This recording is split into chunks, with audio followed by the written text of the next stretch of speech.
Well, hello everybody, and here we are at the end of another week, and first to start with some not so good news, and that is to address the matter of bikes being stolen from the cage under the refectory. I'm really sorry about this. It's clearly very targeted. We've been speaking with the police, I have to say with limited outcome on that side, but what of course we have been able to do is to move all of the bike storage now over to the newly positioned west gate. So all bikes now, not in the cage under the refectory, but inside that perimeter fence, the west gate fence, because that is secure. It's a secure line, and there's plenty of bike storage there. So please make sure all bikes come to there. But I am very sorry for those of you who've been affected by that. I was remaining on the subject of not great news, I'm afraid. But you may be aware there's been a number of reports of quite significant cyber attacks on schools, and this is obviously a source of concern. Firstly, by way of reassurance, we have a very strong IT team here who are proactively looking at this. We are bringing in multi-factor authentication in a lot of our systems, so just to be aware of that, children will need to respond to that as triggered. But we are actively looking at how we can make sure that we're doing the very, very best we can to prevent that happening here. It hasn't happened yet, but just we are aware of it. I wanted you to be aware that we are aware of it. And of course, also, we're very conscious from the news and in other ways too, that the new Delta variant of COVID-19 is starting to move quite quickly into London. And I have to tell you, we have had one positive case here at St Dunstan's so far. That is a case in year 11. But what it does mean is that testing is so important. And I got off a call with other heads yesterday, and I can't stress this enough, that the children testing regularly as they should be doing, and the staff, which we're doing, is just so important to make sure that we can try and keep a lid on this as best we can as a community, because it is my very great hope that all of the events and activities that we have planned will happen in one way or another, in some shape or form. In the senior school, of course, next week becomes Adventure Week, which is a huge highlight of the year.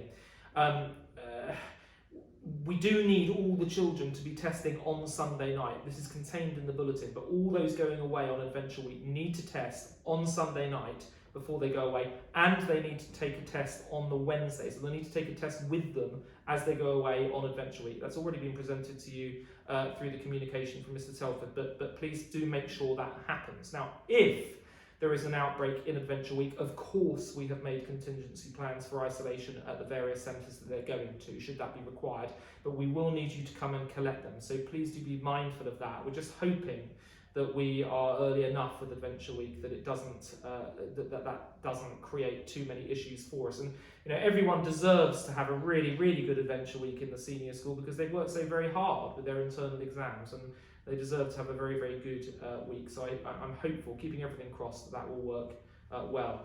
Other things that have been going on in more positive news, so the demolition of those 1960s buildings that are going to make way for the plaza, that's all begun, starting with the soft strip so that we don't cause noise and disruption for the children while they're still on site. So all of the internals are being ripped out of those buildings, ready for when we do break up, and then the bulldozers can come in and we can landscape that space. So that's all very exciting, and just to let you know, that is happening. So we've got contractors on site in a secure perimeter working on that strip.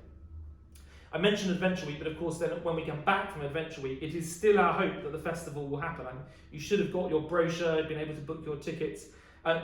There is of course the variable that we just don't know for sure what the Prime Minister is going to say, and it is quite possible that it will disrupt the festival. I imagine only in terms of how many of you are able to come to those events. I suspect that's where the disruption will occur. I can't imagine we will have a situation where the children can't enjoy all of the activities that we're putting on in the festival.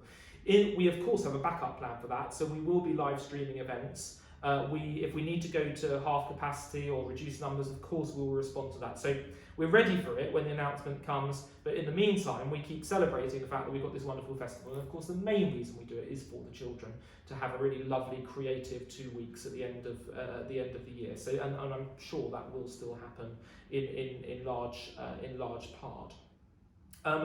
An announcement from the junior school in light of all this wonderful, glorious hot weather, which has been great, and long may it continue. The request is there, please, that sun hats are brought in for all junior school children, not caps from home, so I'm sure that makes sense to you. And if you can put sun cream on your children before they are dropped off, then the junior school team would really appreciate that, please, which is in light of the very hot weather that we've had. Just going back to the festival, as part of that, the Friends of St Dunstan's are putting on what they're calling the Great Summer Picnic as part of the festival. That's on the Saturday after prize giving, and so we hope very much that will be able to happen. Again, we'll look at the restrictions and what the picture is next week when that announcement's made, but our hope is that the summer picnic will be able to go ahead, and there is information on that in the bulletin this week. Uniform, can I just talk briefly about that? So the new uniform, you can now purchase that. So if you want to purchase it, please do go and purchase it through School Blazer. We are very well aware, particularly in the senior school, that with all of the restrictions and changes to sports kit and the like that we've had to bring in as a consequence of the pandemic, our uniform has become not consistent in the way that the children are approaching it, and we know that.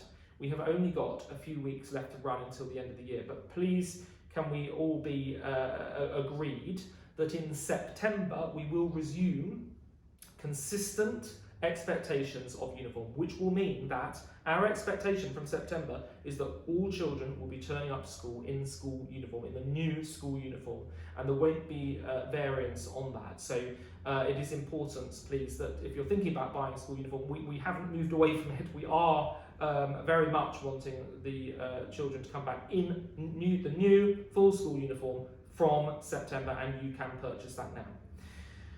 A few other developments. So I've met today with the St Dunstan's Diapason. If you remember, this is the group that I've set up. Quite an interesting idea, this, with the staff and the students forging partnerships over 5 main areas of equality and diversity, and I've met with them for lunch today. They know what they need to do, so they are building a strategy for our whole community, staff and students, to ensure that we are celebrating diversity as best we can, and also ensuring a genuine culture of equality.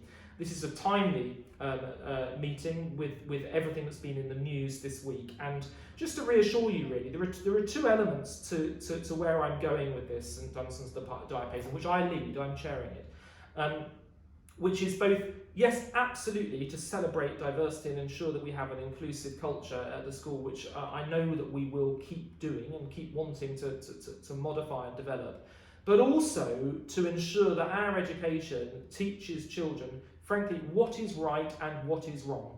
And that is very, very important that we get that distinction right, that it is about ensuring that we have a liberal, inclusive and diverse culture that we're proud of and that we celebrate, but also that we are telling children what behaviour is right and what behaviour is wrong. And we are looking at the whole area of diversity and equality with both of those thoughts in mind.